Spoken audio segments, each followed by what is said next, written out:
Anyways, he ran over his foot, and to make it up to him, he apologized and stuff like that. But it was really an accident because we was just trying to push the car.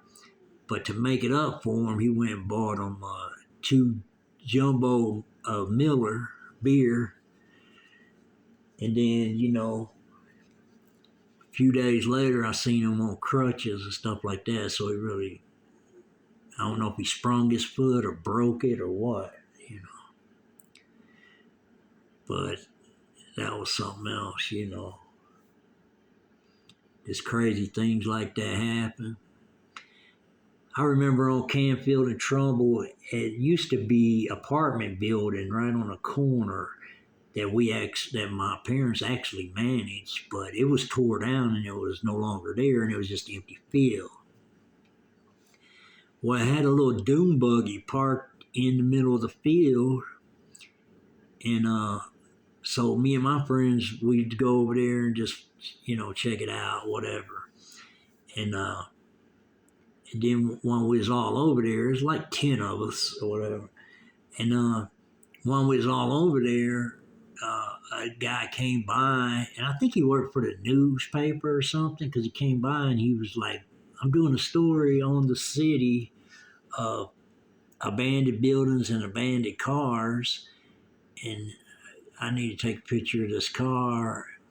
And then we all asked him, could we get in the picture? And he was like, yeah, stand by the car. So everybody just posed by the car while he took the picture. And I'm not for sure if he put it in a newspaper or if it was on the news or whatever. But he was saying that he was doing a story on abandoned cars and abandoned buildings in the city at the time.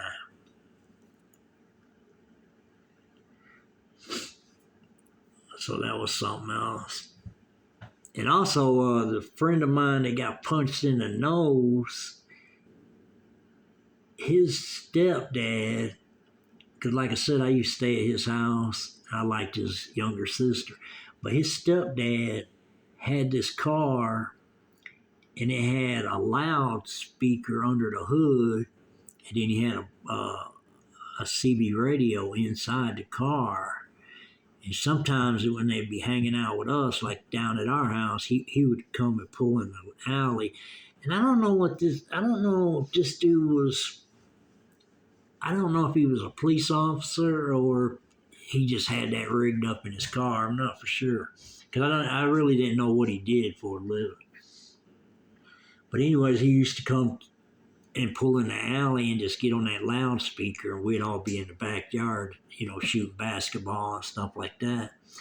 And then he would call their name and on the loudspeaker for them to come to the car. And I thought that was a trip because I ain't never, and that was the first time I ever seen somebody have a speaker like that and under the hood of the car. But I remember when I was going to his house, his mom, she was a fine lady, she was real pretty. And I used to say, dang, your mom's pretty. But also his oldest sister and the younger sister that I liked, they were real pretty too. They were Mexican. And but his mom was the oldest one, and I don't know what was wrong with me at that time, but because I was a young man, but I was like, man, she's beautiful. But that was true.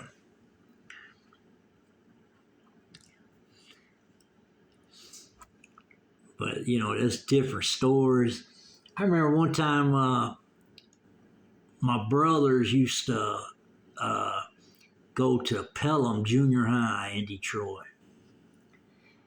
And I wasn't in junior high at the time. I was a young cat. Like, I think I might have been in,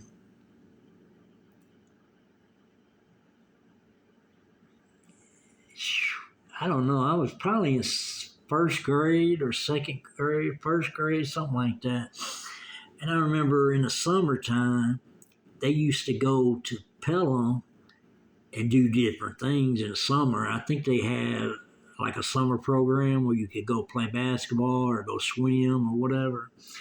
And I remember my dad, they was wanting to go with friends of theirs to swim. And then me being little and wanting to tag along with the older guys and stuff like that, I was complaining that I wanted to go and stuff like that. So my dad was telling them if they can't go not unless they take me, and they got all mad, you know. But anyways, I went with them. And then in Pelham Junior High, they got this huge swimming pool. And it's shallow at one end, but it's real deep at the other end with a diving board and stuff like that. And I remember they got this thing where they was like doing a race, and everybody would line up. They make two lines on the side of the pool. They give you this white styrofoam piece to hold in your hand. And at this time, I don't know how to swim or nothing, you know. And I'm like a first grader or something like that.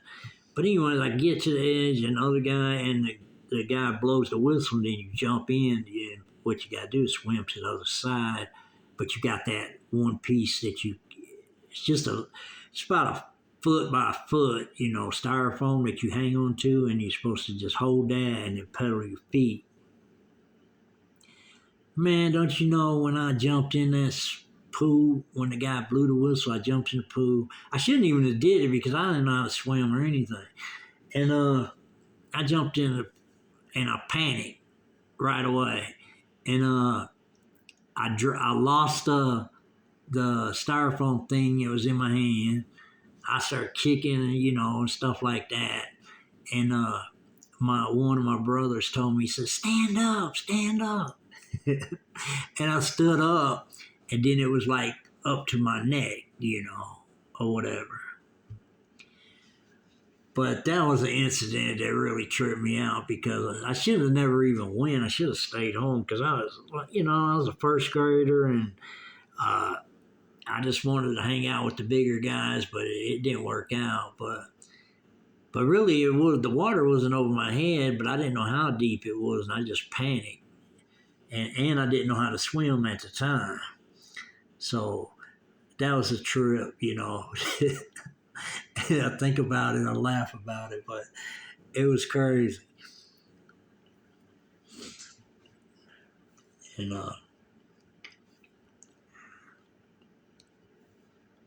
but that was something, man. Pelham had a big swimming pool there. And then Southwestern High School, they really had a big swimming pool. And but I remember when I was going to junior high on 7 Mile Road, I used to go over there in a taxi cab. And the taxi cab would not just pick me up, it picked two other guys up. And then it would take us over to 7 Mile to the school. And I remember that, you know, we became friends, you know, because we was going to school every day together and stuff. And a dude named Henry and Charles. And one day Charles says, hey, we're going to skip school Friday. And so we all agreed that we're going to skip school, you know. So, you know, the cab comes and gets all of us and drops us off at school on 7 Mile Road. And then we get out the cab goes, and then we don't go into school. We take off walking towards 7 Mile Road. And it's only like, I think it was like maybe 2 blocks off of 7 Mile Road or something like that. But anyways, and what we're going to do, we're just going to hang out in the neighborhood all day until school gets out, and then go back to school and then get in the cab and go home. And that's what we did. But what it was is Charles, you know, it's not it's a little chilly because it's like fall of the year, but it ain't real cold. But it's cold enough to have a jacket on. And Charles has this big. He's a big boy, anyways, and he has this big jacket on. And then when we left the school and started walking down the alley, he said, "I brought something for us," and he's got three 16-ounce Budweisers that he stole from home and brought them. So each one of us had a 16-ounce Budweiser, you know. Man, we actually went to a store on 7 Mile Road and just went in there and just bought some, junk chips and candy and stuff like that. And then we just went and hung out, in the neighborhood, stuff like that. But that was a crazy adventure. We had skipped school that day. That was something else. Then I ended up moving. When I moved, I ended up going to Clipper. And Clipper was behind Tailways on Michigan Avenue. Clipper Junior High. And at this school, they had a workshop in the basement of this school where you make things out of wood and stuff. So we used to make clocks and all kinds of stuff out of wood. So that was interesting, just doing that. But it was crazy. But back to Trumbull Avenue.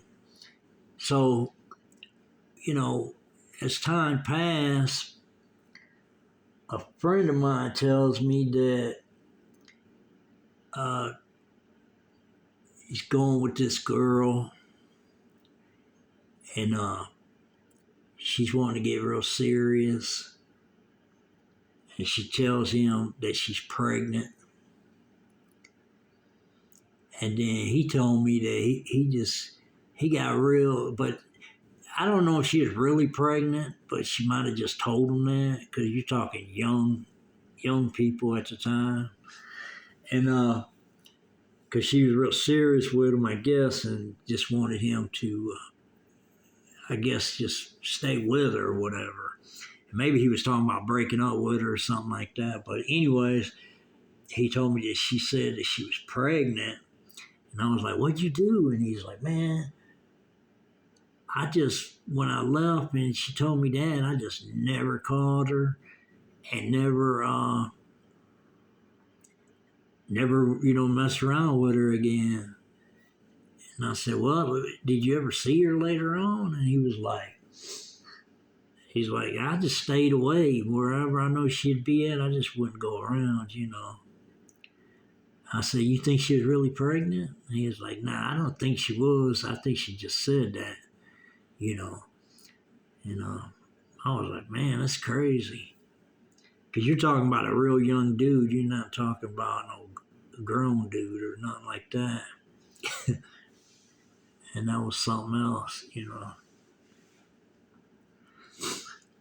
We used to go up on Grand River to JoJo's record shop.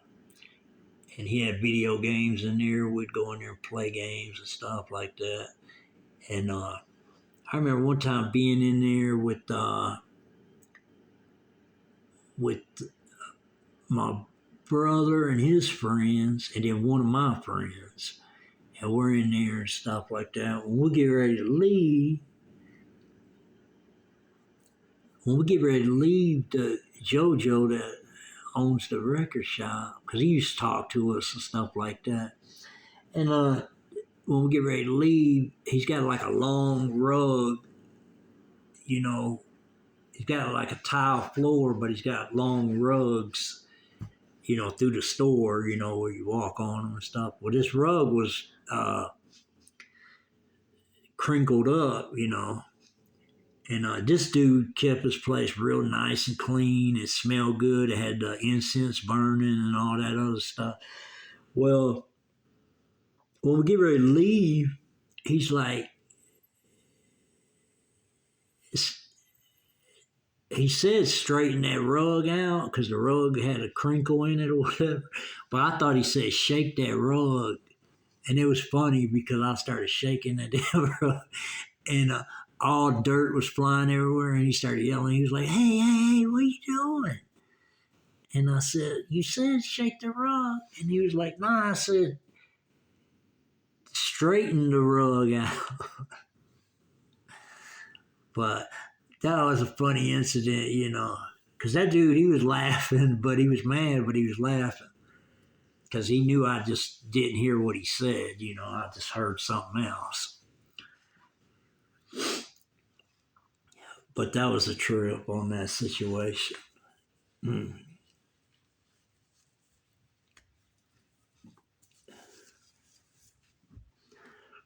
But there's a lot of things that went on in that neighborhood.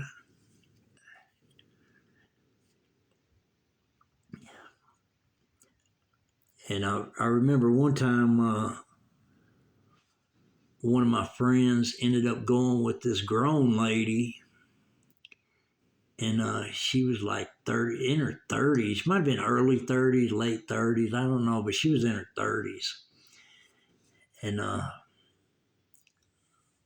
thought that was something else because when I went to hang out with my friend, we was all friends, but there was just one of them that I kind of ran with, and then had a younger brother and an older brother. But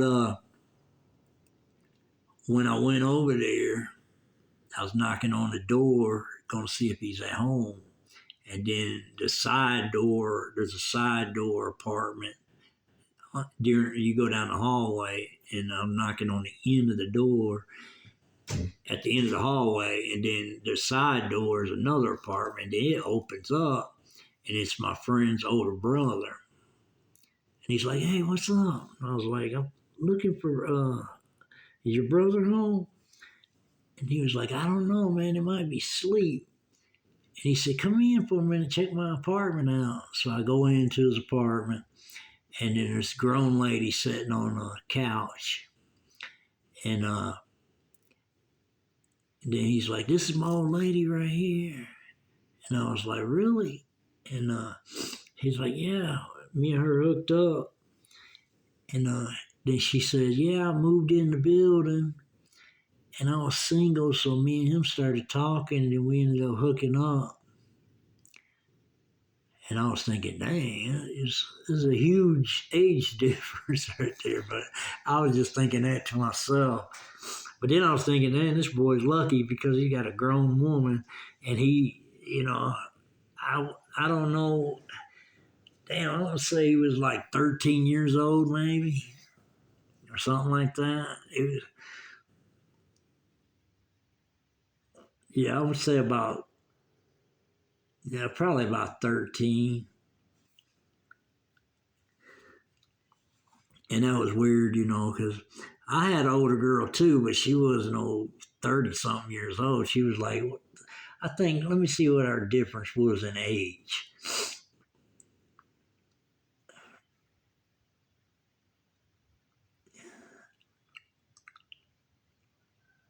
Maybe 6 years difference, So that wasn't too bad, but he was like,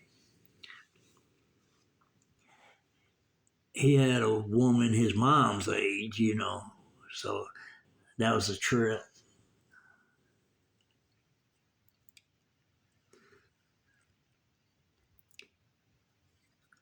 But them guys were all right. And their uncle, their uncles used to run around with my brothers, my older brothers, and but that was something else,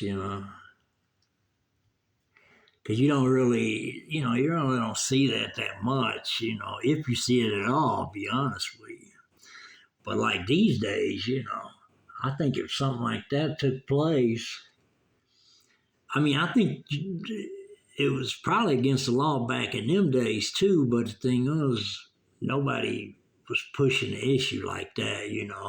They would just, be patting him on the back or something like that, saying, you're lucky, something like that. But these days, this is a different ball game. So, it'd be different these days. But I see on the news a lot where there's a lot of teachers, getting involved with the students, stuff like that. And these are pretty teachers, and they end up, have husbands and stuff like that. And it's just weird, But I think just maybe it's just some women that just really got a, especially if you're an older woman, maybe they got an eye out for a younger guy. And I think maybe that's how that takes place. And then, you know, with them being together at school every day and stuff like that, I know it's against the law, but I can see it happening, So, you know, but that's weird because them people just married and stuff like that, then they end up losing their job, going to jail, most likely gets a divorce. And I just think that's crazy. I remember there's one incident, this is some years back, where that kind of took place.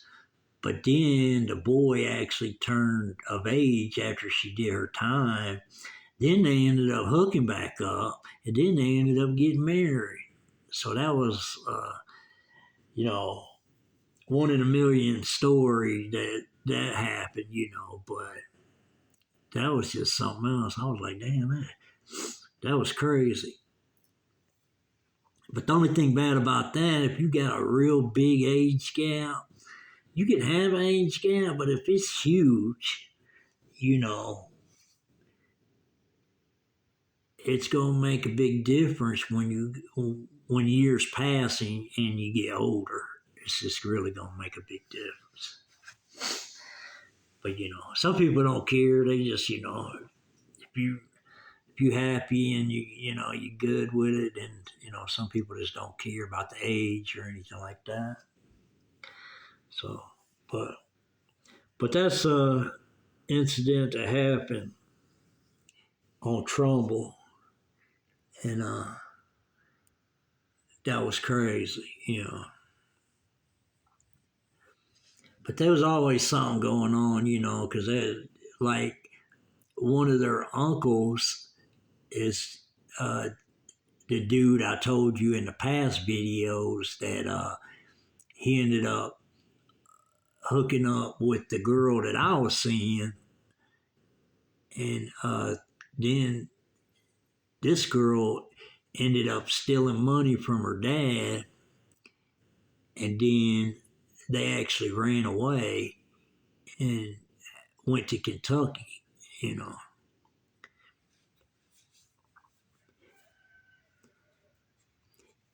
And at this time, I don't know if either one of them was of age. I think they were like between 16 and 18, something like that.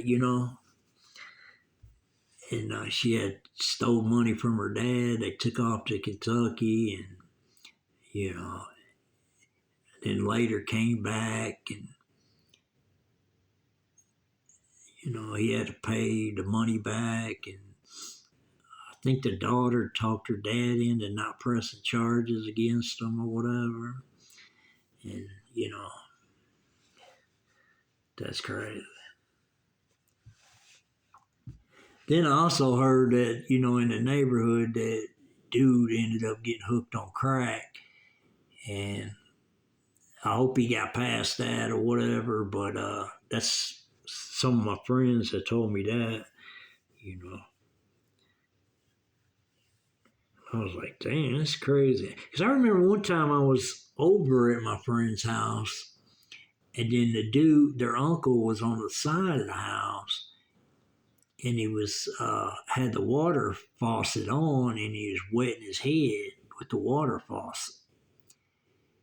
And that's my friend. I was like, "What's wrong with him?" And he said, "Man, he's high on that rock." And I was like, really?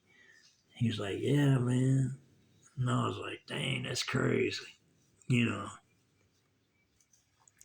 some people fell victim to that. Well, a lot of people fell victim to that, really, you know. And I kind of call it the devil's tour bus, is what I call it.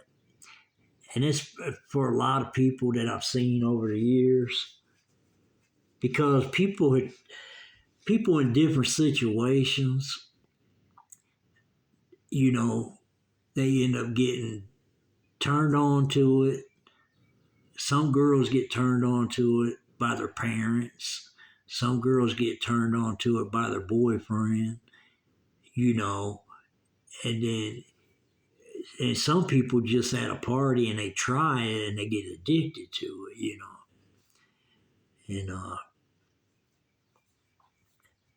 And it's just crazy, because the reason I call it the devil's tour bus is because some people try it and they get hooked on it, and it's just a one hell of a journey. You know, it's like you get on the bus but you can't get off.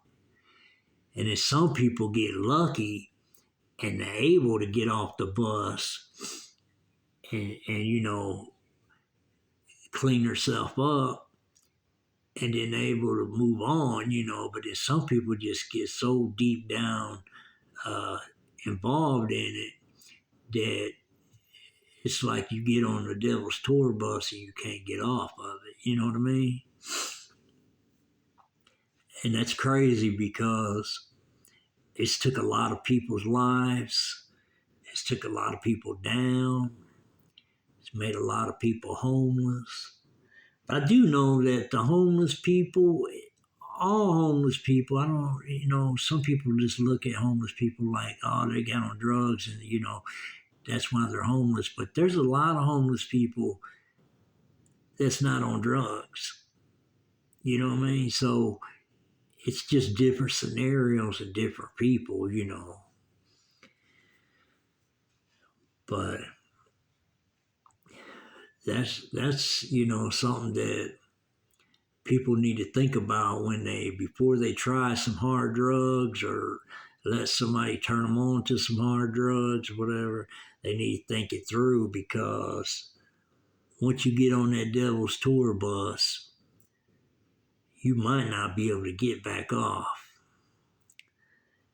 And then there's a few that do, that are able to, you know, get off the bus, but you know, very few, you know. And so that being said, that's something that, you know, people need to be aware of and stuff like that, because that's uh, that's something else. To be honest with you, and I've seen people over the years, you know, men and women. I've seen people over the years, you know, smoke weed and stuff like that, and then later on, I would see that they was like on crack, stuff like that, then on meth, stuff like that. But mostly the crack era was something else. But then the meth thing, it came along too, and it jacked up a lot of people too. And and then the heroin, it just circled back around, and people were doing that too. So you know, it's a downhill battle, and it's you know, if you ain't on it and ain't doing it, you need to stay away from people that's involved in it, because the thing is, uh, that's that's no way to go, you know, because otherwise you're just gonna get on the tour bus with the devil, and you possibly not be able to get off the bus, you know. And then some people be like, well, I got a strong mind, I think I could try it and then get off and whatever, you know. It don't work out like that, you know. So Anybody that's listening to this, if you're not on drugs and you get turned on to drugs by whoever, the best thing to do is don't even try it for the first time. Because if you do that, you don't know where you're going to end up at, and you could end up on the streets, you know, hungry, no clothes. And let me tell you a little bit about what goes on the streets. When you're homeless, and this is what happens on the streets. When you're homeless, and a lot of times you'll see people like push a wagon or push a buggy or have a suitcase or whatever, just their little belongings they keep with them and stuff like that. But when you're homeless, people steal each other's shit. Like homeless people steal each other's stuff,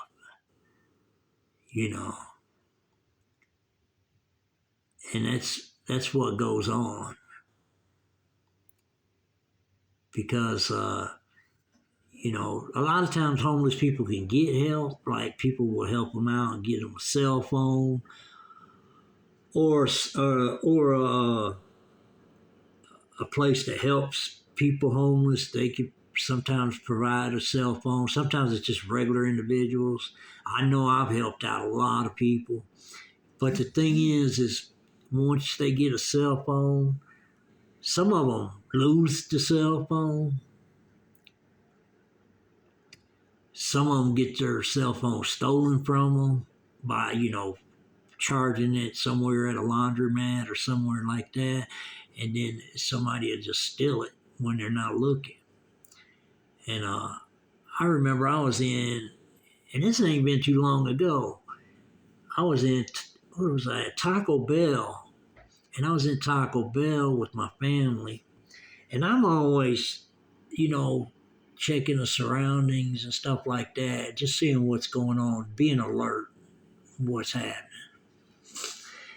Anyways, when we go in this Taco Bell, there's this homeless girl, and she's over there off to the side. She's got her a drink, but she's asleep on the table with her head down.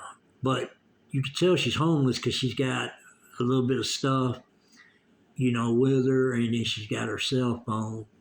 Well, we get our order and we're eating, and I think she's over to the side where the people at Taco Bell don't really notice her, because they wouldn't let